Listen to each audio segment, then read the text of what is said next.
Bom dia, Marcos, e bom dia a todos os ouvintes do Panorama 95. Doutor Márcio, a Prefeitura de Caicó ainda não concluiu o pagamento do salário de novembro. A pergunta não é essa, mas eu quero saber o seguinte: é correto, por parte do Bradesco aqui de Caicó, está descontando, por exemplo, a prestação do empréstimo consignado antes da bufunfa entrar na conta, né?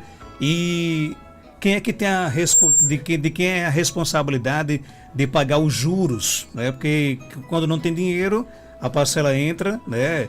Fica no vermelho, aí vem juros, aquela coisa toda. A atitude do banco é correta, e quem é que tem a competência para poder arcar com esse prejuízo? Olha, Marcos, existe uma diferença muito grande entre o que é correto, o que é legal, o que é justo, o que é moral, o que é imoral, certo?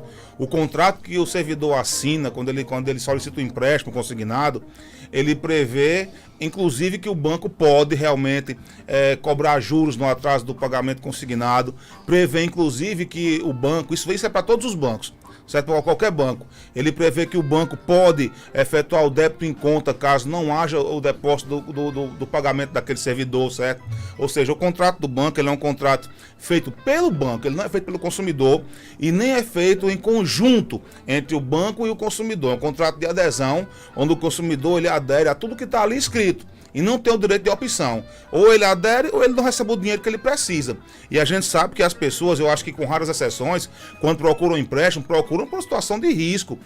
Ninguém pede um empréstimo ao banco para farrear, para fazer aniversário, para viajar, para passar o final de ano em algum lugar. Eu acho que o motivo menos sacrificante, o motivo menos ruim, se eu posso usar essa palavra, com a liberdade poética, que alguém procura um empréstimo no banco é para fazer um serviço em sua casa. Esse é o motivo menos ruim, não vou dizer o melhor não, porque quando se procura um empréstimo é por questão de saúde ou por alguma situação dramática da sua vida, foi cortado sua água, foi cortado sua luz, você tem que pagar por remédios, então alguém procura um empréstimo numa situação dramática, isso é o normal.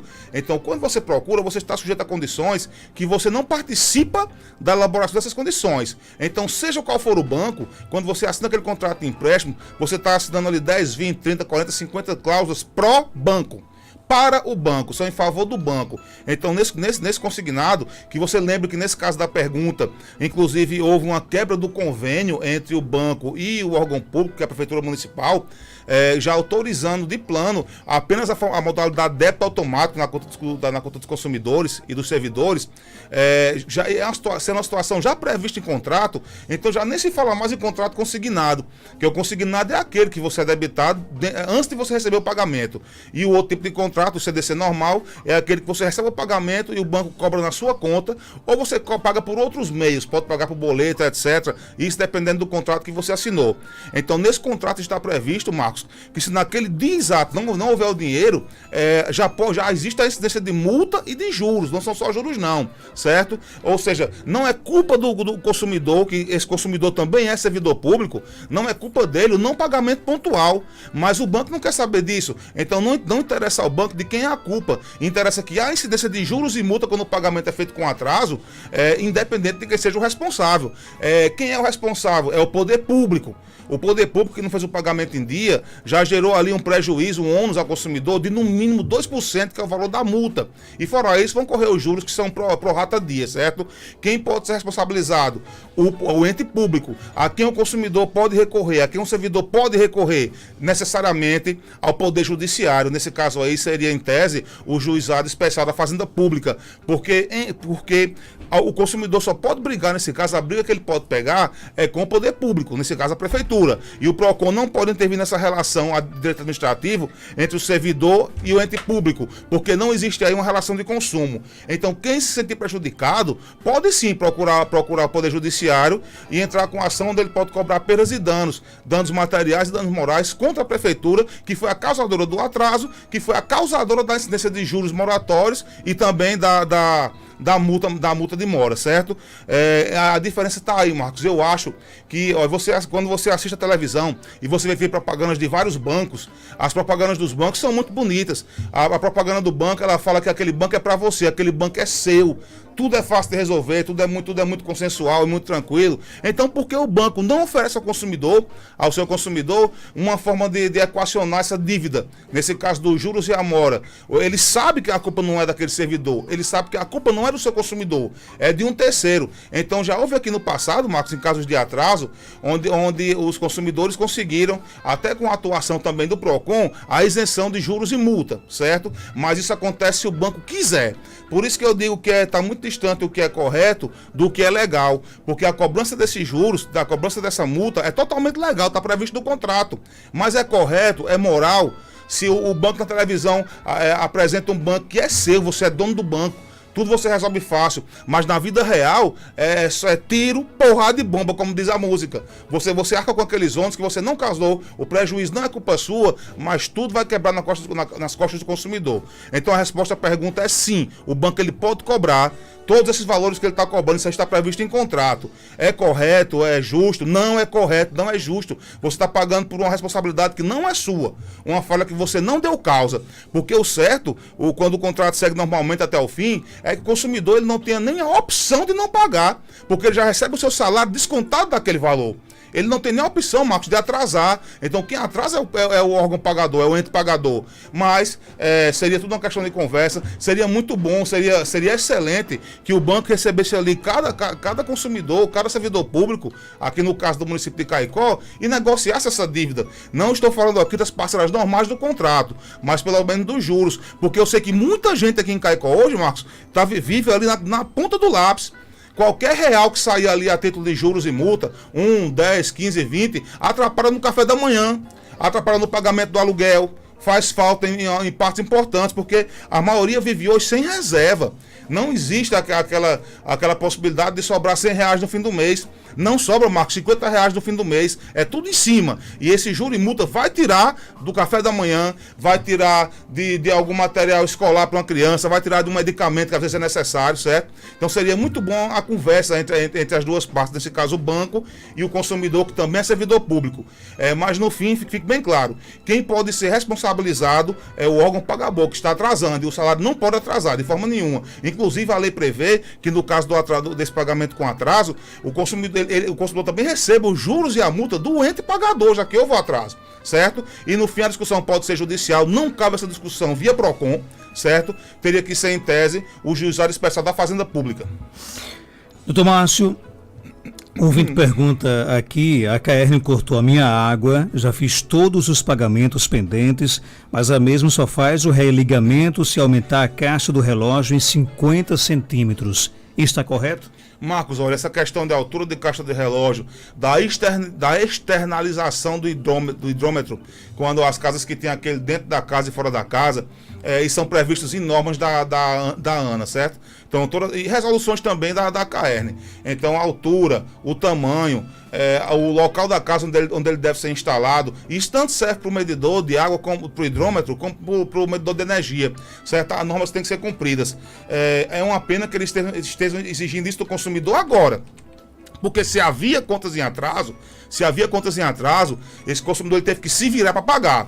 Porque uma pessoa que cai na situação de poder pagar a sua água, Marcos, é porque está numa situação difícil. Né? Ninguém quer que chegue a cair na sua casa e corte a sua água.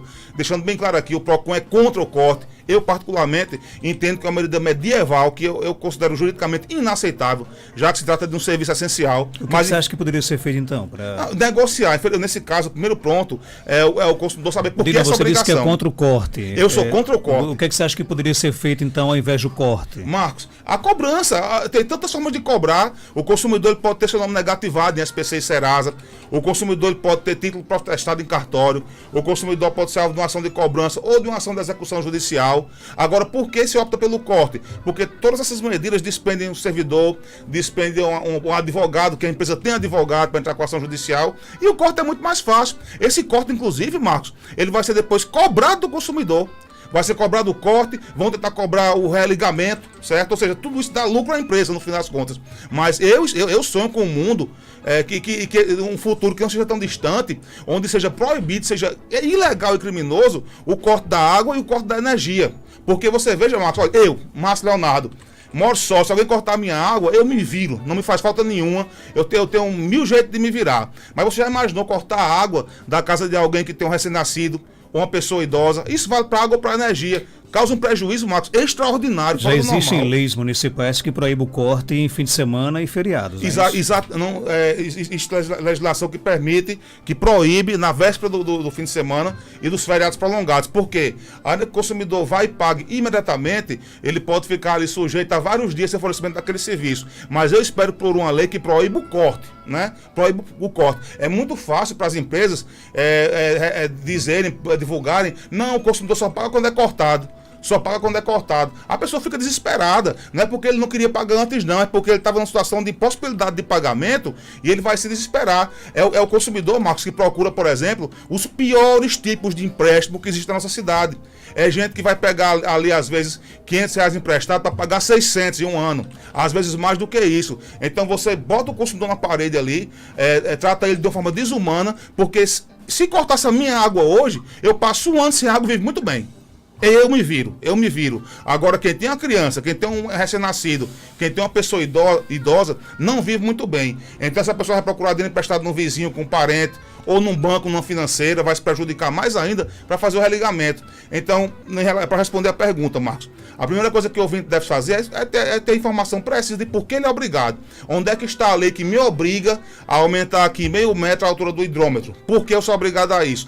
Se a Carne vai lá e mostra a lei, mostra a resolução, ele pode tentar negociar. Eu não estou devendo. Eu acho que é a única coisa que justifica, Marcos, ele já tinha o contrato de fornecimento, certo? Uma coisa é um contrato novo, onde isso vale mais uma vez para a Carne e para a Coserne, onde aquele servidor procura lá, o colaborador procura a sua casa e ele apresenta as normas. Olha, eu não posso instalar por causa disso e disso, eu não posso instalar sua água nova ou fazer a ligação nova da energia por causa disso e disso que está errado, está faltando. É por isso que tem que ter projeto, tem que ter engenheiro, tem que ter esse conhecimento. Às vezes as pessoas não têm, às vezes o projetista, o engenheiro é o dono da casa, isso acontece demais e vai se virando do jeito que dá.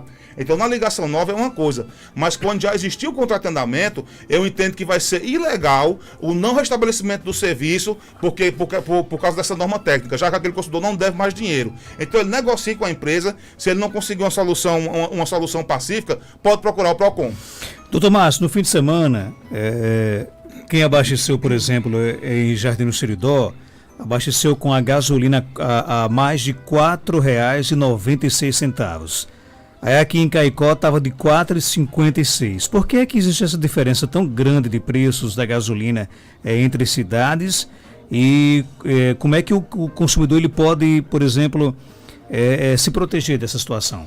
Olha, Marcos, a primeira questão é que a diferença de preço ela é inclusive incentivada pela lei, não de forma absurda. A gente incentiva a diferença de preço numa cidade onde tem 5, 6 postos de combustíveis, ou numa cidade grande onde há 500 postos de combustíveis. Lá aqui em Jardim do Seridó é diferente, acho que só tem 2 postos, né? São 3 postos. São 3 postos, não sei dizer agora, talvez você sabe melhor do que eu, se é mais de um proprietário ou se é a mesma pessoa, se os preços são iguais. São 3 proprietários diferentes. Pronto, 3 proprietários. Então a lei ela incentiva que cada posto desse tem um preço diferente. Na verdade, você deixar todos os preços, equalizar todos os preços do combustível em todos os postos, pode configurar inclusive um crime, uma formação de cartel. Isso é proibido pela lei, certo? No entanto, o consumidor ele não pode ficar encurralado. Não pode ter um posto cobrando R$ 4,91, outro R$ 4,93, outro R$ 4,95, com uma diferença muito pequena de preço. Isso também pode configurar o cartel. Os aumentos de preços repetitivos no preço dos combustíveis, hoje, é política do governo junto com a Petrobras. Um indexador hoje, Marcos, do preço dos combustíveis é o dólar, que está subindo de forma galopante, teve várias alterações nos últimos dias, e o combustível vai subindo junto. Tanto quanto a gente espera que se o dólar cair, o combustível também caia de preço, certo? Mas enfim, o indexador hoje é o dólar e esses aumentos repetitivos são política de governo, isso vai continuar, certo? Em relação à cidade da pergunta, ali a Jardim do Seridó, não é a primeira vez que há reclamação dos consumidores, certo? Os fiscais do PROCON já compareceram lá algumas vezes, e todas as vezes que os fiscais compareceram, que eu saiba, não houve punição e os preços foram mantidos. Então eu, que não sou fiscal, entendo que deve ter sido justificado pelo proprietário aquele preço que estava sendo cobrado. Ou documentalmente, ou com alguma explicação, não sei como, mas eu entendo que deve ter sido justificado. Isso não tira do consumidor o direito de reclamar, certo, Marcos? Então existe hoje um número de WhatsApp do PROCON aqui do estado do Rio Grande do Norte, onde qualquer consumidor pode ligar para fazer uma denúncia. O número ele é 84 98146-6136. É muito bom que todo mundo que esteja ouvindo ou que venha assistir depois pela internet, Marcos, essa parte do seu programa, tenha esse número em mãos. Adota esse número porque é muito importante. 84 98146 6136. Tanto em relação ao preço do combustível, quanto em relação a qualquer problema de consumo, o consumidor aqui do estado do Rio Grande do Norte pode fazer uma denúncia usando esse número de telefone, esse número de WhatsApp. Além desse número, Marcos, tem outros meios de você reclamar, de apresentar uma denúncia pelo consumidor.gov.br, certo? É também o número do governo federal, o consumidor.gov.br é uma página de reclamações, é um PROCON virtual do governo federal. Existe o número 151 do governo federal também.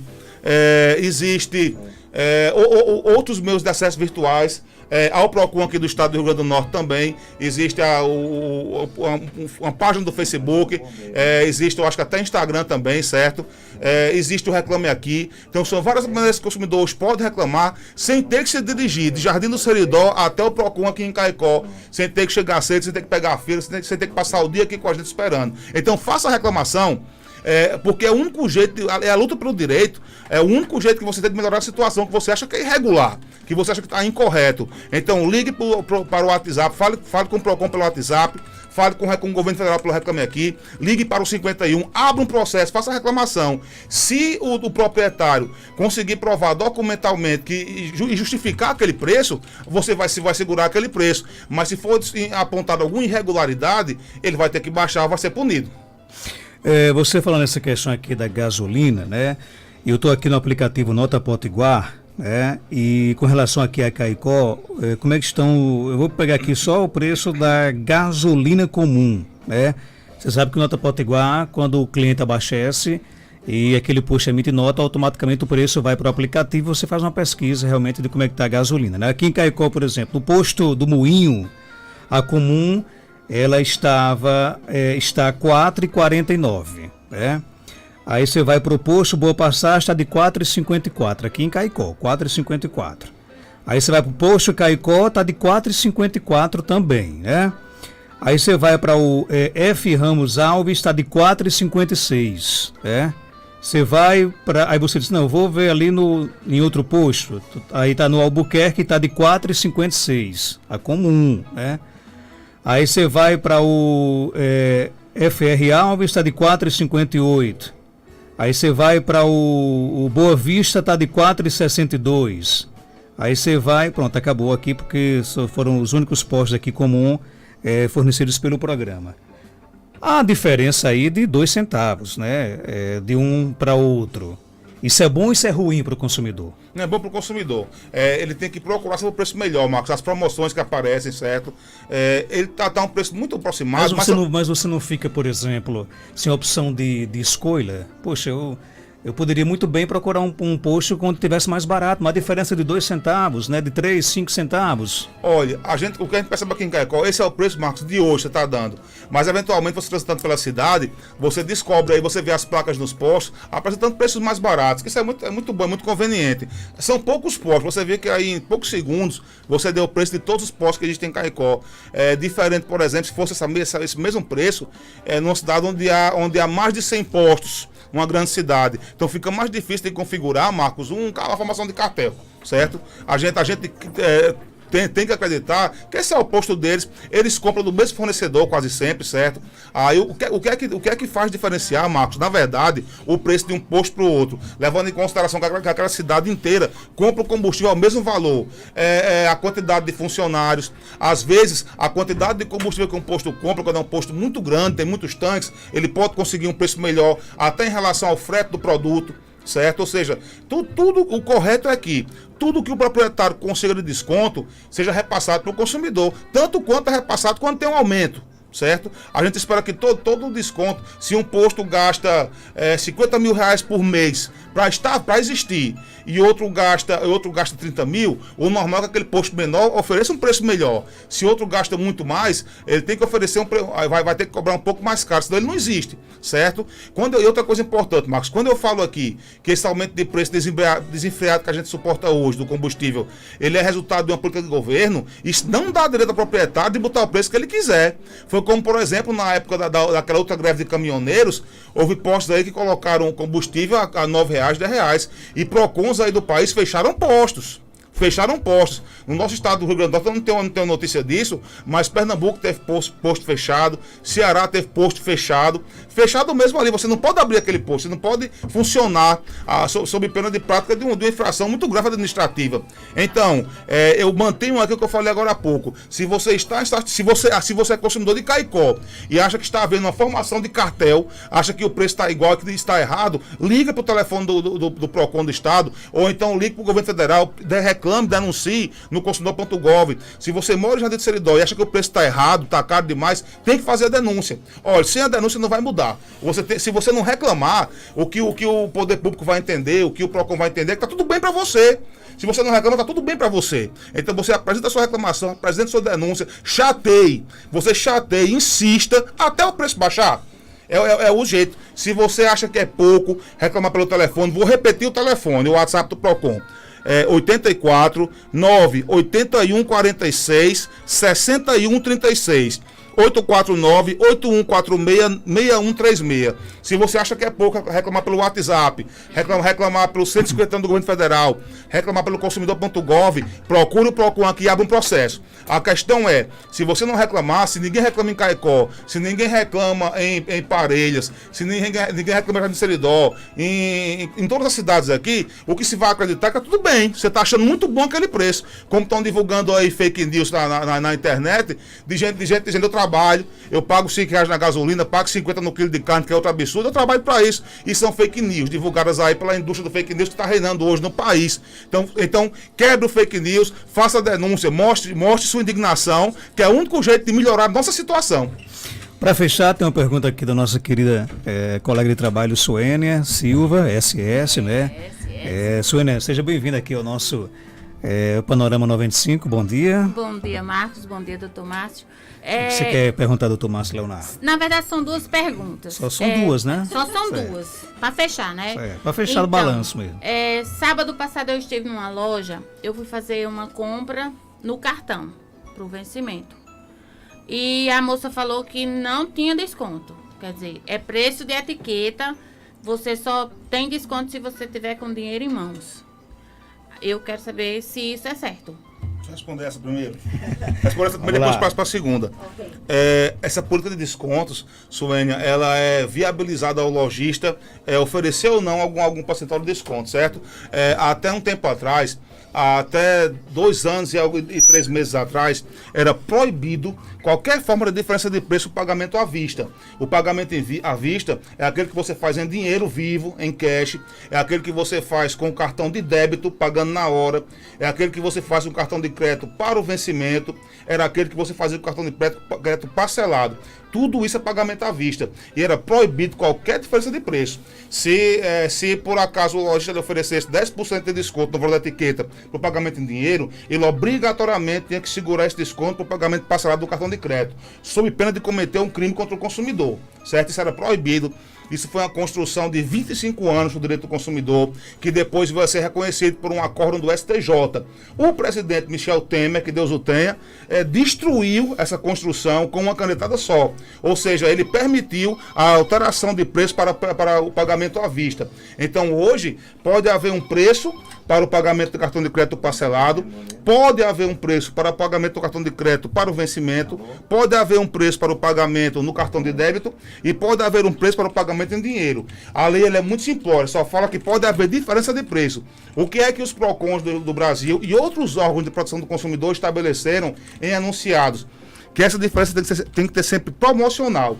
Ou seja, o estabelecimento ele pode sempre reduzir o preço se você optar por pagar entre o parcelamento no cartão e o pagamento em dinheiro, de uma vez só. Ele pode dar um desconto. Agora, ele não é obrigado. Hoje, a única coisa que é proibida é você ser cobrado pelo uso do cartão.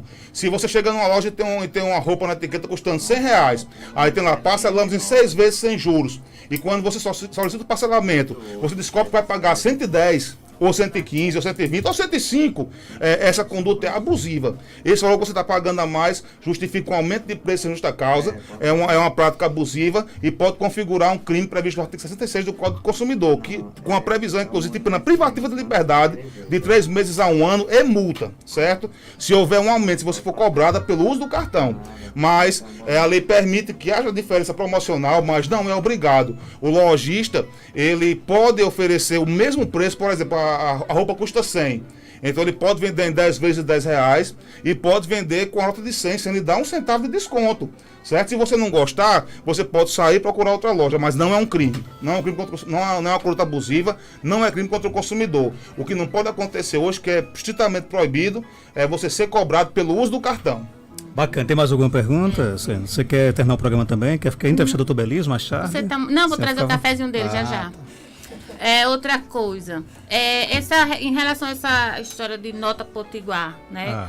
Eu fiz uma compra de uma TV para minha menina e a loja, a compra foi para o nota potiguar, só que a loja retirou a conta. Não está constando lá no aplicativo que eu comprei essa TV em tal loja de 849.